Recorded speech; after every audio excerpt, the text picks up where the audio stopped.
মধ্যে আমি বাসা বানাবো, সেই বাসাটাই ফুলে ফুলে ভর্তি হয়ে গেছে। এই বাসার মধ্যে আমার আর ডালের মধ্যে আমার আর বাসা বানানোর কোনো জায়গা নেই। এই যে জীবনকে উপভোগ করতে চাওয়ার কথা যখন বলা হয়, সেই জীবনকে উপভোগ করতে গিয়ে আমরা জীবনের আয়োজনগুলোকে জড়ো করতে গিয়ে এমনভাবে নিজের জীবনকে কাটিয়ে দেই যে আমরা একসময় ভুলেই যাই যে আমরা কি জীবন কাটানোর জন্য জীবিকা অর্জন করছিলাম। অবাক হয়ে একদিন তাকিয়ে দেখবেন যে আপনার জীবিকাই আপনার জীবন হয়ে গেছে। আপনি জীবন আর কাটাচ্ছেন না। কেবলমাত্র আপনি আপনার জীবিকার জন্যই আপনার জীবনকে ব্যয় করে দিচ্ছেন। আমরা তাকিয়ে দেখবো একদিন যে এত জড়ো করলাম, এত জড়ো করলাম, সেই জড়ো করা সম্পদগুলো এক সময় আমার হয়ে গেল না, আমার আর থাকলো না। আমি আর টাকার আমার থাকে না, আমি টাকার হয়ে যাই। জীবন আমার থাকে না, জীবিকাটাই আমার জীবন হয়ে যায়। তখন এই চিন্তাগুলো যখন আপনি করবেন, তখন মনে হবে যে জীবনের সঙ্গে জীবিকার এই সংযোগটা কেমন করে ঘটানো যায়। ন্যূনতম একটা ভারসাম্য তো থাকা উচিত। এই ভারসাম্যটা যদি আনা না যায়, তখন মনে হবে যে কবিতা, গান, এই সবগুলো যেন জীবনের জন্য একটা বাহ্যিক বাড়তি জিনিস। আসলেও কি তাই? কখন কি মনে হয় না, যখন গভীর রাতে যখন আপনার ঘুম আসে না, তখন কি মনে হয় না যে পৃথিবী যে জিনিসগুলো ভোর থেকে আমরা কোলাহলের মধ্যে জীবন কাটিয়ে দেই, সেই জীবনের সঙ্গে এই ভিড় থেকে বের হয়ে গিয়ে যে আমি একা হয়ে গেলাম, যখন যখন আমার চারপাশে কেউ থাকে না, গভীর নিঃসঙ্গ রাত্রি। রবীন্দ্রনাথের একটা গান আছে না, বিশ্ব যখন নিদ্রা মগন, গভীর অন্ধকার, কে দেয় আমার বিনার তারে এমন শঙ্কা, গুঞ্জরিয়া গুঞ্জরিয়া প্রাণ উঠিল পুরে, বুঝিনে কোন ব্যাকুল বাঁশি বাজে এমন সুরে।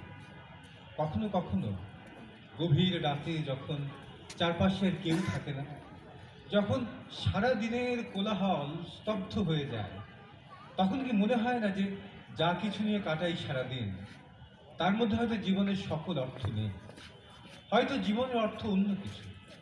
আবার যখন ভোর হয়, আমরা ওই কোলাহলের মধ্যে নিজেকে আবার হারিয়ে ফেলি। কিন্তু তবু কখনো কখনো মনে হয় এই ভিড়, যাকে আমি জীবনের সমস্ত কিছুর চাইতে মূল্যবান বলে মনে করি, হয়তো আমার জীবনটা তার চাইতেও বেশি মূল্যবান কিছু।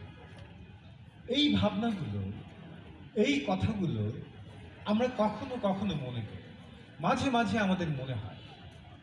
আর যারা এই সত্যি কথাগুলো কখনো কখনো না বরাবর মনে রাখেন, তারাই কবি। তারা আমাদেরকে মনে করিয়ে দেন যে জীবনের ক্ষুদ্রতম কোনো একটা নির্দিষ্ট মুহূর্তের কোনো একটা ভাবনা আসলে আমাদের সারা জীবনের সব ভাবনার চাইতেও বড় হয়ে উঠতে পারে। এরকম কবিদের কথা আমি মাঝে মধ্যে বলি। এবং সেই কবিদের কথা বলতে গিয়ে একটু আগে যেমন পুলিন বলছিলেন যে কবিরাও কিন্তু সুফিদের মতো কবিরাও কিন্তু জগতের বাইরের কেউ নয়। আমরা নিজেরা কোনো কিছু একটা নিয়ে ব্যস্ত রাখি নিজে। এই ব্যস্ত থাকার মধ্যেও কখনো কখনো নিজের ভেতরের আমি নিজেকে প্রশ্ন করে, যা কিছু নিয়ে আমি ব্যস্ত আছি, এটাই কি জীবনের সব? আমার জীবিকা কি আমার জীবনের চাইতে বড় হয়ে উঠতে পারে? যদি বড় হয়ে না হবে, যদি জীবিকা জীবনের জন্যই হয়, তাহলে কখনো কখনো কি প্রশ্ন মাথায় আসে না, তাহলে জীবন আসলে কি? কবিতার কণ্ঠেই শুনুন। মির্জা গালিবের কবিতা আমি বারবার বলি, মির্জা গালিবের কবিতার মধ্যে উনি বারবার কবিতা দেখবেন বারবার যে প্রেমের কথা। প্রেম মানে কি? কিসে প্রেমের কথা? প্রেম মানুষের প্রেম, মানবের প্রেম। প্রেম হতে পারে যা কিছু আপনার ভালো লাগে, যা কিছুর জন্য আপনি নিজের জীবনের কোনো একটা মুহূর্ত ব্যয় করতে পারেন, সেটাই আপনার জন্য প্রেমের স্বার্থ। যেমন মির্জা গালিব বলছেন যে मोहब्बत में नहीं है फर्क जीने और मरने की, मोहब्बत में नहीं है फर्क जीने और मरने की, उसी को देख कर जीते हैं जिस काफिर पे दम नहीं। সোজা কথা, প্রেমের মধ্যে জীবন আর মৃত্যু বলতে আলাদা কিছু নেই। প্রেমের মধ্যে জীবন আর মৃত্যুর মধ্যে কোনো তফাৎ নেই। তার প্রমাণ কি? প্রমাণ হচ্ছে এই, তাকে দেখেই আমি বেঁচে থাকি যার জন্য আমি মরলাম। তাকে দেখেই আমি বেঁচে থাকি যার জন্য আমি মরলাম। এটাই প্রমাণ করে প্রেমের মধ্যে জীবন আর মৃত্যুর মধ্যে কোনো তফাৎ নেই। গালিব বলছেন, যেমন লক্ষ্য করে দেখুন যে প্রেমিক কি হয়, যে যাকে ভালোবাসি তার অদর্শনে জীবন ওষ্ঠাগত হয়, নিঃশ্বাস বুকের ভেতর পাথরের চেয়েও ভারী বলে মনে হয়। তখন যে যাকে ভালোবাসে সে তার দর্শন চায়, এবং সে দর্শনের জন্য সে তার জীবনের বাকি সমস্ত সময়টুকু সে ত্যাগ করতেও রাজি। এখন দেখুন তো গালিবের কি চমৎকার শেরের মধ্যে তিনি বলছেন যে যার জন্য, যার অদর্শনে, যার বিরহে প্রেমাস্পদের প্রেমিকের বা প্রেমিকার মুখ বিবর্ণ হয়ে গেছে, শেষ পর্যন্ত খবর পেয়ে তার প্রিয় তাকে দেখতে এসেছে। গালিব শেরের মধ্যে বলছেন যে উনকে দেখে সে जो आ जाते हैं मुंह पर रौनक, उनके देखे से जो आ जाते हैं मुंह पर रौनक, वो समझते हैं कि बीमार का हाल अच्छा है। মানে যার দেখা না পেয়ে আমার বিরহে, যার বিরহে আমি এরকম মলিন হয়ে গেলাম, সে শেষ পর্যন্ত খবর পেয়ে আমাকে দেখতে, আর তাকে দেখেই তো আমার মুখ উজ্জ্বল হয়ে গেছে। আর আমার উজ্জ্বল মুখ দেখে সে বলে, কই সবাই নাকি বলে তোমার অনেক অসুখ, তুমি তো দেখি ভালোই আছো, বলে আবার সে চলে গেল। তাকে দেখে সে মুখ উজ্জ্বল হলো। সে মুখ উজ্জ্বল হওয়ার যে এত বড় শাস্তি, এটা তো সে নিজেও ভাবেনি। যদি ভাবতো তাহলে হয়তো কষ্ট করে হলেও নিজের মুখের উজ্জ্বলতা লুকিয়ে রেখে বিবর্ণতাটাকেই প্রাধান্য দিত। অথবা লক্ষ্য করে দেখুন যে গালিবের একটা শের, যে ইश्क पर जोर नहीं, इश्क पर जोर नहीं है ये वो आतश गालिब, इश्क पर जोर नहीं है ये वो आतश गालिब, जो लगाए ना लगे और बुझाए ना बने। এরা অনেকেই এসে ছুঁড়ে দেন প্রেমের সাড়া না পেলে, তাদের জন্যই বোধহয় গালিব লিখে গেছেন যে প্রেমের উপর জোর খাটে না গালিব, প্রেমের উপর জোর খাটে না গালিব। এ হচ্ছে এমন আগুন যা জ্বালাতে চাইলেও শত চেষ্টায় জ্বলে না, আর যদি একবার জ্বলে ওঠে শত চেষ্টাতেও তা নেভে না। লক্ষ্য করে দেখবো গালিবের আগে উর্দু ভাষার প্রথম কবিদের একজন, যার নাম এখানে এসছে আমির খুসরো। আমির খুসরো আবার একই সঙ্গে উর্দু ভাষার প্রথম কবিদের মধ্যে একজন। তিনি সেই প্রথম আদি কবি উর্দুতে যিনি লিখেছিলেন, তার চমৎকার সরল একটা শের শুনুন। উনি বলছে যে খুসরো बाजी प्रेम की मैं खेलूं पी के संग, खुसरो बाजी प्रेम की मैं खेलूं पी के संग, जो जीत गया तो पिया मोरी जो हारी पी के संग। যে খুসরো, আমি প্রেমের বাজি খেলবো, প্রেমের জুয়া খেলবো আমার প্রিয়র সঙ্গে। যদি এই প্রেমের বাজিতে আমি জিতে যাই তাহলে তাহলে প্রিয় আবার, আর যদি সে জেতে আমি হেরে যাই তাহলে আমি প্রিয়। ঘটনা একই। অর্থাৎ এই খেলার মধ্যে মুদ্রার দু পিঠ বলতে কিছু নেই। এমন এক ব্যবসা, যে ব্যবসার মধ্যে এমন মুদ্রা দিয়ে ব্যবসা করতে হয় যে মুদ্রার মধ্যে দুই পিঠ বলতে আলাদা কিছু নেই। অথবা খুসরো, যেটা একই সঙ্গে বড় একজন সুফি কবিও বটে, নিজামুদ্দিন আউলিয়ার অন্যতম প্রিয় শিষ্য, সে খুসরো তার আরেকটা এরকম ছোট্ট পংক্তির মধ্যে বলছেন যে খুসরো দরিয়া প্রেম কি উল্টি वां की धार, खुसरो दरिया प्रेम की उल्टी वां की धार, जो उभरा सो डूब गई, जो डूबा सो ही पार। হে খুসরো, এ হচ্ছে প্রেমের নদী, এই প্রেমের নদীর স্রোত উল্টো দিকে বয়। খুসরো, এ হচ্ছে প্রেমের নদী, প্রেমের নদীর ধারা উল্টো দিকে বয়। এই নদীতে, প্রেমের নদীতে যে পার হয়ে গেল সেই আসলে ডুবলো, আর প্রেমের নদীর মধ্যে যে ডোবে সেই আসলে এই নদী পার হতে পারে। ফলে লক্ষ্য করে দেখবেন যে চারপাশের জগতের মধ্যে আমরা যেমন করে দেখি, যেমন করে বিবেচনা করি, যেমন করে ভাবি, এই কবিদের কথাগুলোর মধ্যে যেন তার মধ্যে একটু ভিন্ন রকমের কথা শোনা যাচ্ছে। তাদের জগৎটা যেন ভিন্ন রকমের জগৎ। এই জগতের মধ্যে মৃত্যু হচ্ছে পরম প্রিয়র সঙ্গে মিলনের রূপ। এই জগতের মধ্যে হেরে যাওয়ার মধ্যে সব কিছু পাওয়া হয়। এই জগতের মধ্যে যখন সবাই কেবলমাত্র নিজের দুহাত মুঠো করে নিতে চায়, আরও নিতে চায়, আরও নিতে চায়, সেই জগৎ যেন এমন এক অদ্ভুত জগৎ যেখানে নিজেকে বিলিয়ে দিতে পারলে মনে হয় আমার সবচেয়ে বেশি লাভ হতে পারে। তবে হ্যাঁ, কার জন্য বিলিয়ে দেবেন তাকে খুঁজে বের করতে হয়।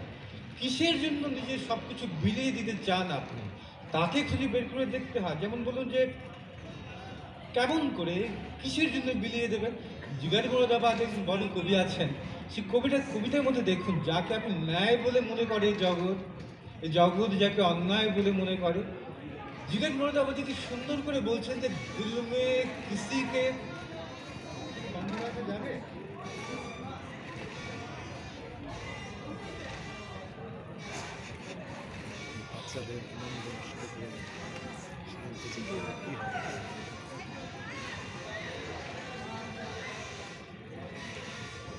ছাত্রলীগ না থাকলে কত সমস্যা, ছাত্রলীগ থাকলে এখান থেকে ডাক দিলে এটা বন্ধ করে দেবে।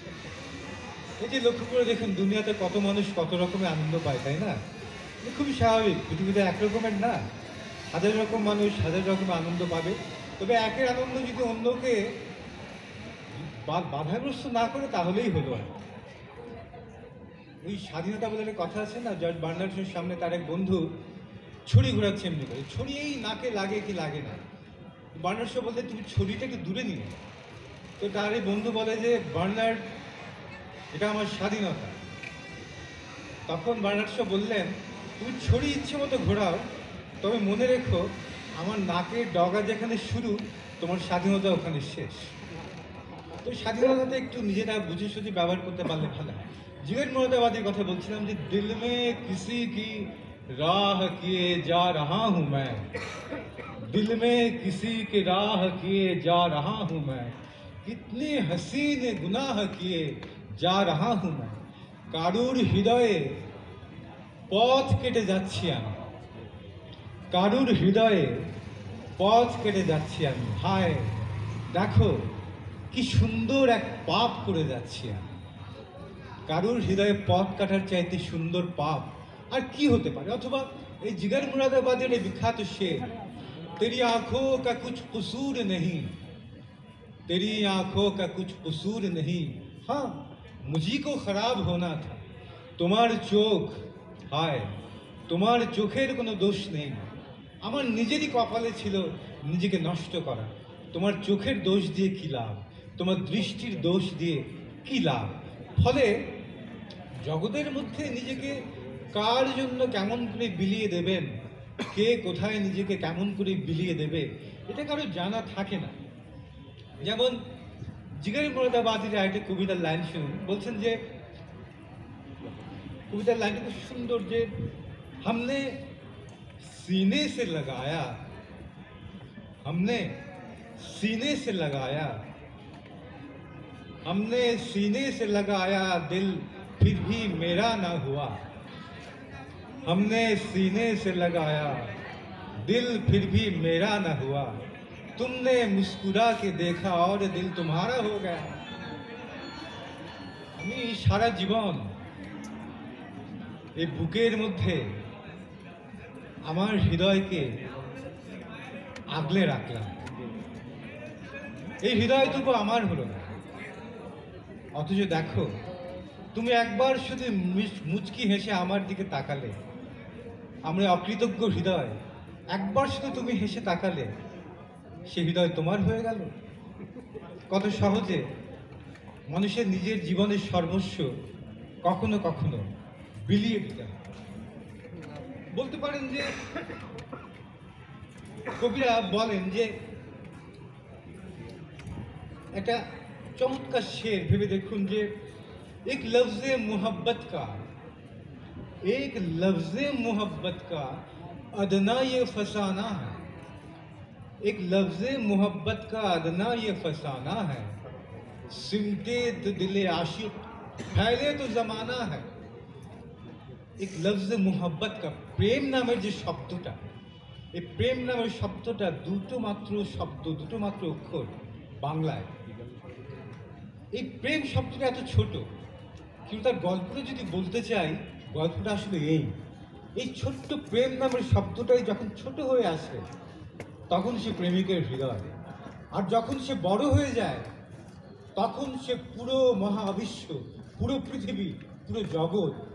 ফলে এই জগৎকে দেখতে গিয়ে প্রেমিক কখনো পুরো বিশ্বের মধ্যেই নিজের প্রিয় রূপ দেখতে পায়, কখনো নিজের অজান্তেই সে নিজের প্রেমাস্পদর পরিচয় জগতের সামনে তুলে ধরে। আর এই কবিতার মধ্যে কিন্তু বলছেন যে मैं तो यूं ही खाक में अपनी उंगलियां फेर रही थी, मैं तो खाक में यूं ही अपनी उंगलियां फेर रही थी, गौर से देखा तो तेरी तस्वीर बन गई। আমি তো এমনি আনমনে নিজের অজান্তে ধুলোর ওপর আমার আঙুল আঁকিবুকি কাটছিল, ধুলোর ওপর আমার আঙুল এমনিতেই ঘুরে বেড়াচ্ছিল। হঠাৎ করে অবাক হয়ে তাকিয়ে দেখি, কি আমি তো নিজের অজান্তেই তোমার ছবি এঁকে ফেলেছি, নিজের অজান্তেই ছবি এঁকে ফেলেছে প্রেমাস্পদ তার নিজের প্রিয়। কখনো কখনো মনে হয় যে যার জন্য আপনি সর্বস্ব বিলিয়ে দিতে পারেন তার কথা ভাবলে এই কথা মনে হতে পারে, কুছ খটকতা থা मेरे सीने में रह रहकर, कुछ खटकता था मेरे सीने में रह रहकर। लक्ष्य করে দেখুন যে कुछ खटकता था मेरे सीने में रह रहकर, अब खुदा जाने ये तेरा याद है या दिल मेरा। আমার বুকের মধ্যে কি যেন একটা অস্থির হয়ে ছটফট করতো, ধুকপুক ধুকপুক। আমার বুকের মধ্যে কি যেন একটা অস্থির হয়ে ছটফট করতো, ধুকপুক ধুকপুক করতো। এখন আমি আপনি সবাই জানি বুকের মধ্যে কি ধুকপুক করে।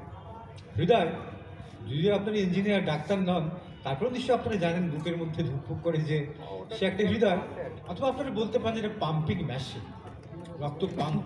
আচ্ছা ঠিক আছে, বুকের মধ্যে যা ধুকপুক করছে, কবি বলছেন যে আমার বুকের মধ্যে কি যেন অস্থির হয়ে একটা জিনিস দীর্ঘদিন ধরে ছটফট ছটফট করছে। এটুকু সবাই বলতে পারে। কবির পর বলেন, এখন আমি জানি না, খোদাই জানে এই যে বুকের মধ্যে যে ছটফট করছে সেটা কি তোমার স্মৃতি নাকি আমার হৃদয়। আমি জানি না বুকের মধ্যে কি ছটফট করছে। যেমন কবিতে বলতেই পারেন যে तेरा मिलना बहुत अच्छा लगे हैं। আচ্ছা, এই যে কবি বললেন না যে বুকের মধ্যে কি যেন ছটফট করছে, এইটা নিয়ে আমরা আরেক কবি একটা কবিতা বলছেন, तेरा मिलना बहुत अच्छा लगे, तेरा मिलना बहुत अच्छा लगे मुझे, तू मेरा दुख जैसा लगे। তোমার দেখা পাওয়া বড় ভালো লাগে। এখন বলতেই পারছি কেমন ভালো লাগে, তেরা মিলনা বহুত আচ্ছা লাগে, তোমার দেখা পাওয়া বড় ভালো লাগে। কেমন ভালো লাগে, মুঝে তু মেরা দুঃখ জৈসা লাগে, তোমার দেখা পাওয়া বড় ভালো লাগে। তোমাকে আমার নিজের দুঃখের মতো আপন মনে হয়। এর চেয়ে আপন কি আর কেউ হয়? আমার নিজের দুঃখের চেয়ে আমার আপন আর কে আছে? এর পরে একটা পংক্তি আছে, যে পংক্তিটা বলার জন্য আগের লাইনটা বললাম। বলছে যে रगों में बह रही है तेरी ख्वाहिश, रगों में बह रही है तेरी ख्वाहिश, जमाने को लहू दिल का लगे हैं। আমার শিরায় শিরায় বয়ে চলেছে তোমাকে পাওয়ার বাসনা। আমার শিরায় শিরায় বয়ে চলেছে তোমাকে পাওয়ার বাসনা। অথচ বোকা পৃথিবী ভাবে আমার শিরার ভেতর দিয়ে নাকি রক্ত বয়ে যাচ্ছে। रगों में बह रही है तेरी ख्वाहिश, जमाने को लहू दिल का लगे। আমার শিরায় শিরায় বয়ে যাচ্ছে কি? তোমাকে পাওয়ার বাসনা। বোকা পৃথিবী ভাবে আমার শিরায় নাকি রক্ত বয়ে যায়। তো সেই প্রেমাস্পদের জন্য, বিলাভেডের জন্য আপনাদের অনুমতি দিয়ে একটু সেই প্রিয়র জন্য প্রেমিক তো নিজের প্রাণ উৎসর্গ করতে পারে।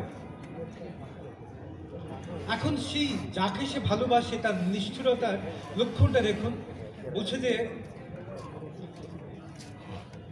जब एक वक्त तड़पने से सनम रूठ गया, जब एक वक्त तड़पने से सनम रूठ गया, खून दौड़े जा रहे हैं मनाने के लिए।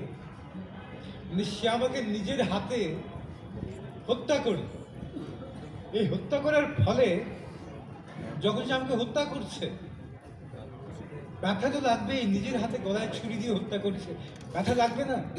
ওই ব্যথা পেয়ে আমি একটু ছটফট করেছিলাম। এখন যার প্রতি আমার ভালোবাসা, তার নিষ্ঠুরতার নমুনা দেখুন। সে নিজের হাতে আমায় ছুরি চালিয়ে হত্যা করছে। এই হত্যা করার সময় কেন আমি ছটফট করলাম, এই ছটফট করায় সে আবার রাগ করেছে। এখন সে তো নিজের হাতে আমাকে গলায় ছুরি চালিয়ে হত্যা করল। মৃত্যুর সময় আমি কেন ছটফট করেছি, এই জন্য সে রাগও করেছে।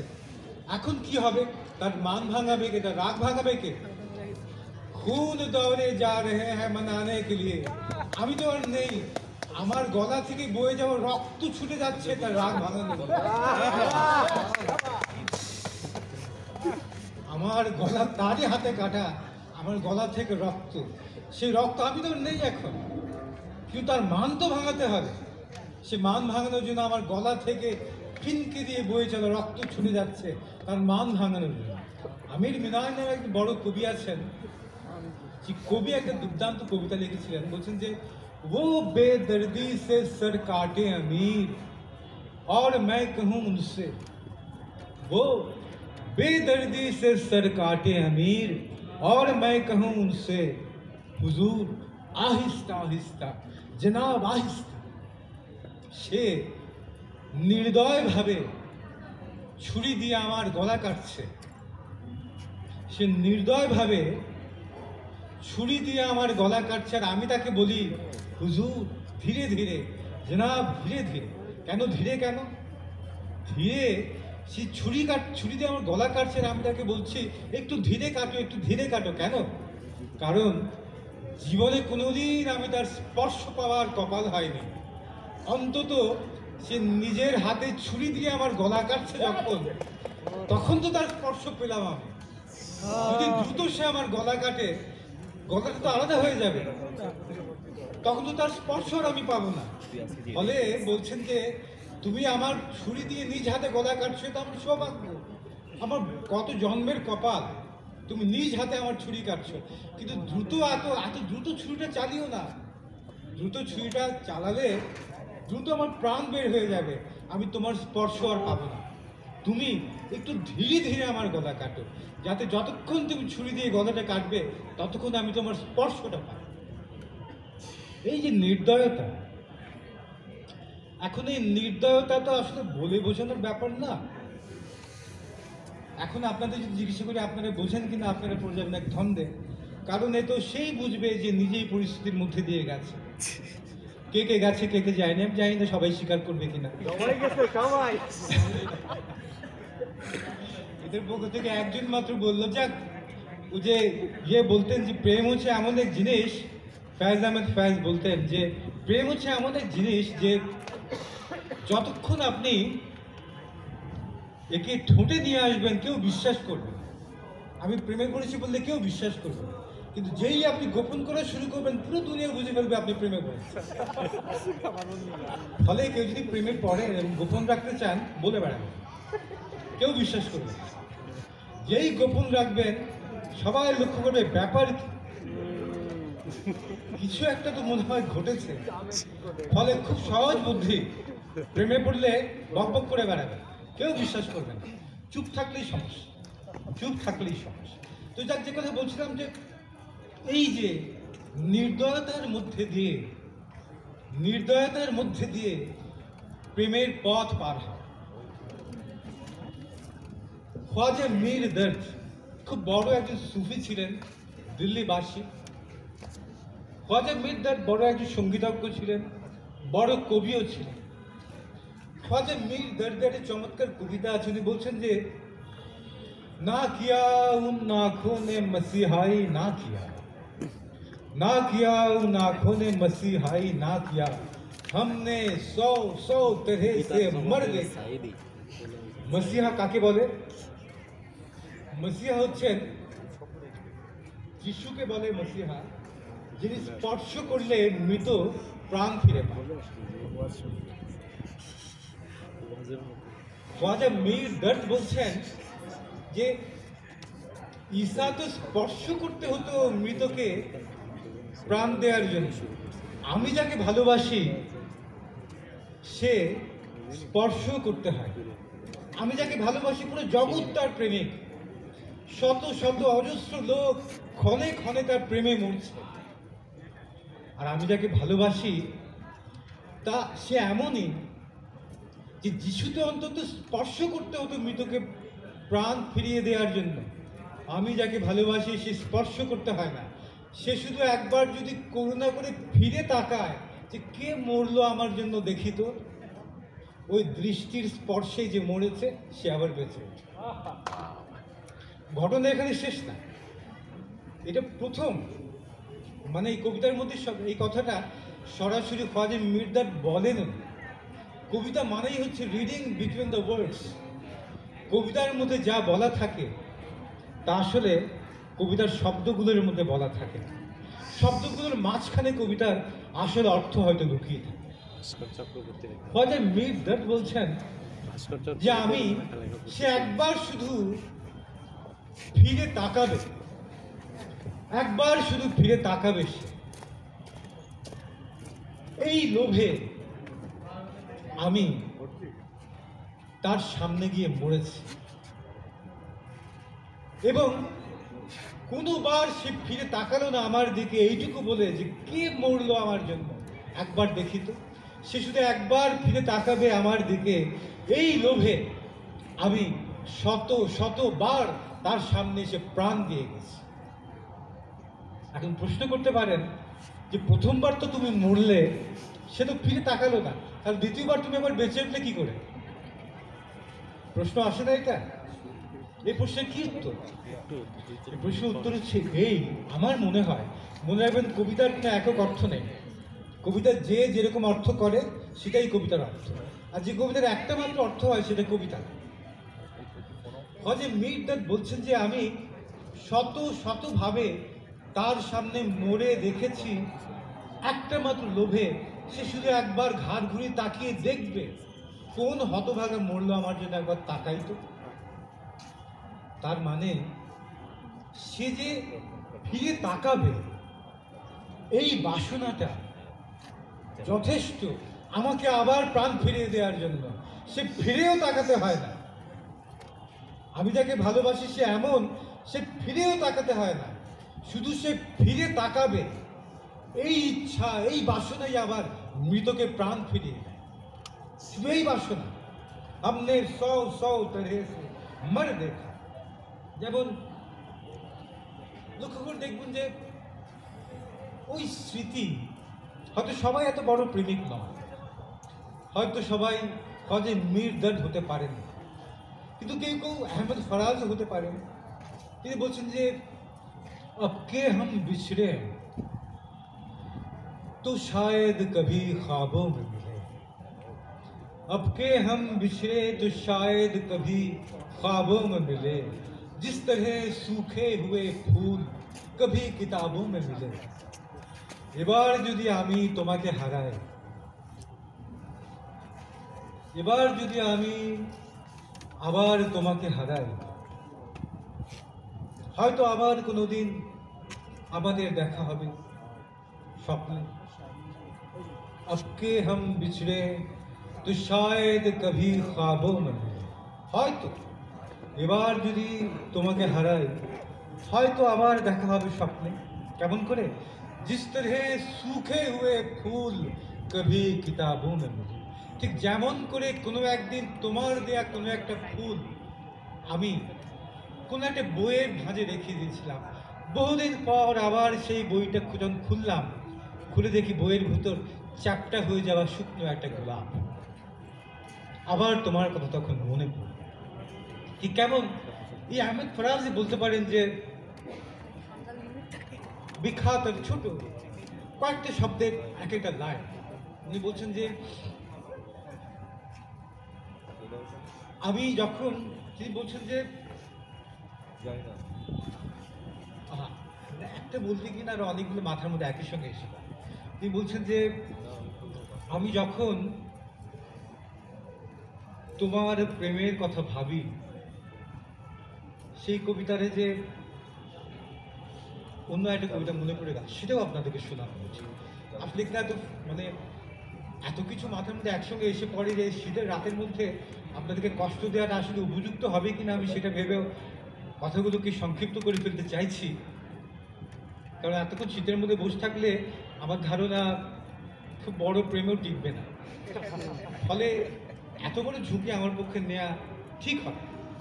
সুতরাং পাশাপাশি দু চারটি কবিতা বলে আপনাদের সামনে শুধু এইটুকুই প্রকাশ করতে চাই যে মেবি লাইফ ইজ এলসওয়্যার।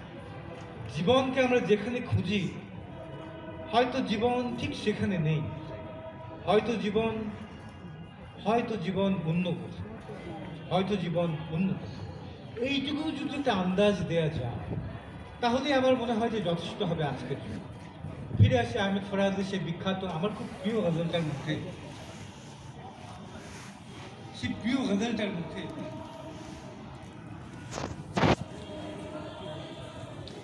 কত সত্য কথা খেয়াল করে দেখুন, যে কত সত্য কথা আসলে। কঠিন হয় রাহ গুজর। বন্ধুদের কথা ভাবুন তো, আজকে যারা আপনাদের এই ক্যাম্পাসের মধ্যে প্রাণের বন্ধু, আপনাদের পড়ালেখা শেষ হয়ে যাবে, কে কোথায় চলে যাবেন আপনারা কি জানেন? যাদেরকে ছাড়া একদিন এক নিঃশ্বাস সময় ভাবতে পারতাম না, আমার নিজের সেই বন্ধুদেরকে আমি বছরের পর বছর দেখি না। সে বন্ধুদের অনেকেই এখন দেশের বাইরে চলে গেছে। আমি জানি না তাদের সঙ্গে এই জীবনে কোনোদিন আর আমার দেখা হবে। আজকে যারা আপনাদের চারপাশে ঘিরে থাকে যে বন্ধুরা, সে বন্ধুরা একদিন কে কোথায় কত দূরে চলে যাবেন আমরা কেউ জানি না, আপনারাও জানেন। এখন আপনারা ভাবতেও পারেন, কিন্তু এটা হয়। কঠিন হয় রাহ গুজর, थोड़ी दूर साथ चलो। कठिन है राह गुजर, थोड़ी दूर साथ चलो। बहुत गड़ा है सफर, थोड़ी दूर साथ चलो। ए पथ बड़ कठिन, किछु दूर अंतत संगे चलो।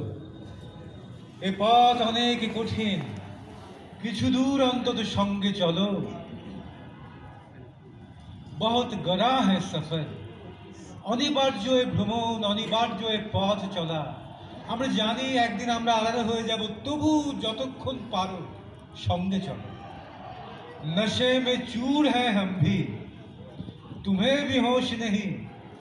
नशे में चूर है हम भी, तुम्हें भी होश नहीं। बहुत मजा हो अगर थोड़ी दूर साथ चलो। নেশায় চুর হয়ে আছি আমি, তোমারও হোশ নেই এক ফোঁটা। নেশায় চুর হয়ে আছি আমি, তোমারও হোশ নেই এক ফোঁটা। খুবই মজা হবে যদি কিছু দূর সঙ্গে চলো। ये कि शब की मुलाकात भी गनीमत है, ये कि शब की मुलाकात भी गनीमत है। किसे है कल की खबर, थोड़ी दूर साथ चलो। এই যে আপনাদের দেখা পেলাম আজকে, অনেককেই আমি এর আগে কখনো দেখিনি, এবং হয়তো ভবিষ্যতে আপনাদের কারোর সঙ্গে আমার আর কোনোদিন দেখাও হবে। মহাভারতের মধ্যে খুব সুন্দর পংক্তি আছে। মহাভারতের মধ্যে বলছেন মহাভারতের কবি যে মহা সমুদ্রের মধ্যে, প্রচণ্ড ঝড়ের মধ্যে, বাতাসের প্রবল ঝঞ্ঝায় সমুদ্রের যে স্রোত, এই স্রোতের মধ্যে কোন এক কুল থেকে এক টুকরো কাঠ ভেসে আসে, আবার কোন অনেক আরেক আকুল থেকে আরেক টুকরো কাঠ ভেসে আসে। এই দুই কুল থেকে দুই টুকরো কাঠ সমুদ্রের স্রোতে, ঝঞ্ঝায়, ঝড়ে, বাতাসে ভাসতে ভাসতে হয়তো তাদের দেখা হয়ে, আবার সমুদ্রের স্রোতে, ঝড়ে, জলে সেই দুই টুকরো কাঠ কোথায় চলে যায় কেউ জানে। ব্যাসদেব বলছেন মহাভারতে, হে যুধিষ্ঠির, এই কালের সমুদ্রেও আমরা এমন করে দুটো মানুষ সময়ের স্রোতে ভাসতে ভাসতে একে অপরের দেখা পায়। আবার সেই সমুদ্রের স্রোতে, কালের ঝড়ে কে কোথায় চলে যায় আমরা জানি। ঠিক তেমনি আজকে আপনাদের যাদের দেখা পেলাম আমি, আর কোনোদিন হয়তো আপনাদের দেখা আমি কোনোদিন পাবো না। ঠিক কবি কাছারাই বলছেন যে ये एक शब की मुलाकात भी गनीमत है, किससे है कल की खबर थोड़ी दूर साथ चले।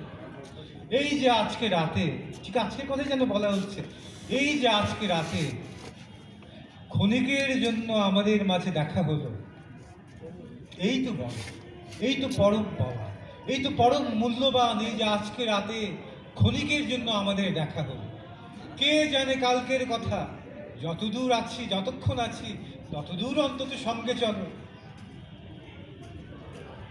ये एक शब की मुलाकात भी गनीमत है, किसे है कल की खबर थोड़ी दूर साथ चले। এরপর হয়তো অনেক দীর্ঘদিন আর দেখা হয় না মানুষের মাঝে, হয়তো দীর্ঘদিন শুধুমাত্র প্রতীক্ষা, শুধুমাত্র প্রতীক্ষাই সার হয়ে ওঠে। সেই প্রতীক্ষার পরেও কি দেখা পাওয়া যায়? সবসময় পাওয়া যায়। মির্জা গালিব বলছেন যে সে শুধু বলে গিয়েছিল একবার, মির্জা গালিব উর্দু সাহিত্যের সম্ভবত শ্রেষ্ঠতম কবিদের একজন, পৃথিবীর বড় কবিদের মধ্যে একজন। তিনি বলছেন যে তা ফির না ইন্তজার মে नींद आए उम्र भर, ता फिर ना इंतजार में नींद आए उम्र भर, आने की अहद कर गए आए जो ख्वाब में। সে আসবে বলে কথা দিয়ে গিয়েছিল, আমি সেই কথা শুনে চিরকাল তার অপেক্ষায় জেগে কাটিয়ে দিলাম। সে কখন আসে, এসে যদি সে আমাকে জেগে থাকা দেখতে না পায়, যদি সে এসে দেখে আমি ঘুমিয়ে গেছি, তার অপেক্ষা করিনি, যদি সে আমাকে ঘুমে দেখে রাগ করে চলে যায়, এই ভয়ে সে একবার শুধু বলেছিল আসবে, এই ভয়ে আমি তার প্রতীক্ষায় সে আসবে, সে আসবে, এই প্রতীক্ষায় আমি সারাটা জীবন জেগে কাটিয়ে দিলাম। কিন্তু সে এলো, সারা জীবন তোর অপেক্ষায় আমি জেগে কাটিয়ে দিলাম, কখন সে আসে, কিন্তু সে এলো না। হায়, শেষে গিয়ে আমি বুঝতে পারলাম যে কি ভুল করেছি আমি। সে তো আমার স্বপ্নে আসার কথা বলেছিল, আর আমি সারা জীবন তার অপেক্ষায় জেগে কাটিয়ে দিলাম। ঘুমও এলো না, স্বপ্নও এলো না, আর আমি যেহেতু ঘুমাইনি, যেহেতু আমি স্বপ্ন দেখিনি, সেও আমার স্বপ্নে। ঠিক যেমন একজন কবি বলছেন যে जब रात आती है तो ख्वाब आती है, नींद आती है, जो नींद आती है तो ख्वाब आती है, और ख्वाब में तुम आती हो, और जहाँ तुम आती हो वहाँ ना रात आती है, ना नींद आती है, ना ख्वाब आती है। যখন রাত আসে তখন ঘুম আসে, ঘুম এলে স্বপ্ন আসে, আর স্বপ্নে তুমি আসো। আর যেখানে তুমি আসো সেখানে রাত আসে না, সেখানে ঘুমও আসে না, সেখানে স্বপ্নও আসে। এই যে দ্বিধা, এই যে দ্বন্দ্ব, এই দ্বন্দ্বের মধ্যে দেখবেন যে প্রতীক্ষায় সার হয়ে হয়তো ওঠে একসময়। একজন কবি বলছেন এই প্রতীক্ষার কথা লক্ষ্য করে দেখুন যে दिल दिया ये मेरी प्यार की हद थी, जान दी ये मेरे एतबार की हद थी, मरने की बाद भी खुली रही आंखें ये मेरी इंतजार की हद थी। আমি তোমাকে হৃদয় দিয়েছি, এইটা হচ্ছে আমার প্রেমের প্রমাণ, আমি তোমাকে কতটা ভালোবাসি। আমি তোমাকে প্রাণও দিয়েছি। এটা হলো প্রমাণ আমি তোমাকে কতটা বিশ্বাস করি। মৃত্যুর পরও দেখো আমার চোখ খোলা, এটা প্রমাণ আমি তোমার জন্য কতটা প্রতীক্ষা করেছি। मरने के बाद भी खुली रही आंख, ये मेरे इंतजार की हद थी। এটা আমার প্রতীক্ষার প্রমাণ যে তোমার জন্য আমি কতটা প্রতীক্ষা করেছি। ফলে এই প্রেম, একে কোন অর্থে দেখবে? যে যাকে ভালোবাসে, যাই হোক, সেটাই তার প্রেম। সবার প্রেম একরকম হয় না। কেউ অর্থ, তার জন্য আস্ত ব্যাংক লুট করে ফেলতে পারে, এবং সে প্রেমের জন্য সে কিন্তু জেলও খাটে। ফলে যারা শুধুমাত্র আপনারা লায়লা মজনুকে প্রেম প্রেমিক বলতে হবেন, এ ভুল। টাকাকেও লোকে এত ভালোবাসতে পারে, তার জন্য জীবনও দিয়ে দিতে পারে। ফলে যে যা ভালোবাসে, তাকে দেখলেই বোঝা যায় তার প্রেমের লক্ষণ কি, তার প্রেমের প্রমাণ কি। ফলে এই প্রেম, এই প্রতীক্ষা, এই জীবন, কাকে ভালোবাসবেন আপনি সেটা পুরোপুরি আপনার নিজের সিদ্ধান্ত। আপনি কি কাকে ভালোবাসবেন? যেমন ভালোবাসার লক্ষণ দেখুন, লায়লা মজনুর কথা আপনারা জানেন। ফার্সি একজন কবি বলছেন, মানে কবিতা আমাদের গল্প আছে, গল্পটা কেমন করে দেখুন যে মজনু মানে পাগল। মজনুর আসল নাম কিন্তু মজনু না, মজনুর আসল নাম হচ্ছে কায়েস বা কায়েস। মজনু মানে হচ্ছে যাকে জিনে ধরেছে। এমনই পাগল হয়েছে সে লায়লার প্রেমে, লোকে ভেবেছে তাকে জিনে ধরেছে, সে পাগল হয়ে গেছে, এই জন্য তার নাম হচ্ছে মজনু। তো সে মজনু একবার করেছে কি, একটা কুকুরকে দেখে পায়ে সগ বসিদ মজনু, পায়ে সগ বসিদ মজনু, খলক পুরসিশ ইচে বুদ। মজনু একটা কুকুরকে দেখে সে কুকুরটাকে জড়িয়ে ধরে তার পায়ে চুমু খাচ্ছে। সবাই তখন বলছে, মজনু তুই পাগল হয়েছে জানতাম, কিন্তু এত পাগলামির মানো কি যে তুমি একটা কুকুরকে ধরে তার পায়ে চুমু খাচ্ছ? এমন পাগলামির মানে কি? তুমি লাইলির প্রেমে পড়েছো জানলাম, কিন্তু এই পাগলামির মানে কি একটা কুকুরকে জড়িয়ে ধরে তুমি সেই কুকুরের পায়ে চুমু খাচ্ছ? তখন মজনু বলে, তোমরা এটা বুঝবে না। লাইলির যে গলি, যে গলিতে লাইলির বাড়ি, ওই গলিতে এই কুকুরটা না, এই কুকুরটার মতো দেখতে একটা কুকুর হাঁটাহাঁটি করে। এই কুকুরটা না, এই কুকুরটার মতো দেখতে একটা কুকুর লাইলের গলিতে হাঁটাহাঁটি করে। এই কুকুরটাকে দেখে আমার সেই কুকুরের কথা মনে পড়লো, এবং সেই কুকুরের মতো একটা কুকুর লাইলের গলিতে হাঁটাহাঁটি করে, ওই কুকুরটার পায়ে লাইলের গলির ধুলা লাগে। এই কথা মনে করে আমি এই কুকুরটা পা ধরে তার পায়ে চুমু খাচ্ছি। ফলে এই যে নিজেকে অতিক্রম করে যাওয়া, অনেক কিছুর জন্য যাওয়া যায়। কেউ সুখ্যাতির জন্য, কেউ অর্থের জন্য, কেউ বৃত্তের জন্য। কে কার প্রেমে পড়বেন, কে কিসের প্রেমে পড়বেন, এটা তো আসলে বলে দেওয়া যায় না। তবে হ্যাঁ, কিসে প্রেমে পড়লে জগৎ আপনাকে মাথায় তুলে রাখবে, আর কিসে প্রেমে পড়লে আপনাকে পাগল বলে সাব্যস্ত করবে, এইটা আমাদের নিজেদের সিদ্ধান্তের ব্যাপার। লক্ষ্য করে দেখবেন, যাদেরকে আজকাল আমরা মাথায় তুলে রাখি, বেঁচে থাকতে ওই মানুষগুলোর জীবন ছিল দুর্বিষহ। জীবনানন্দ দাশকে নিয়ে এখন কত প্রফেসরের, কত অধ্যাপকের পিএইচডি করে রুজি রোজগার জুটে যাচ্ছে। বেঁচে থাকতে এই লোকটার পকেটে সকালবেলা উঠে এক কাপ চা খাওয়ার পয়সা ছিল, এক কাপ চা খাওয়ার পয়সা ছিল। কিন্তু আজকে আমরা তাকে নিয়ে মাতম করে পারি। নজরুল বেহিসাবি ছিলেন, নিতান্ত জিনিয়াসদের মধ্যে যে লক্ষণ থাকে সমস্ত লক্ষণ তার মধ্যে ছিল, কিন্তু তার জীবন ছিল দুর্বিষহ।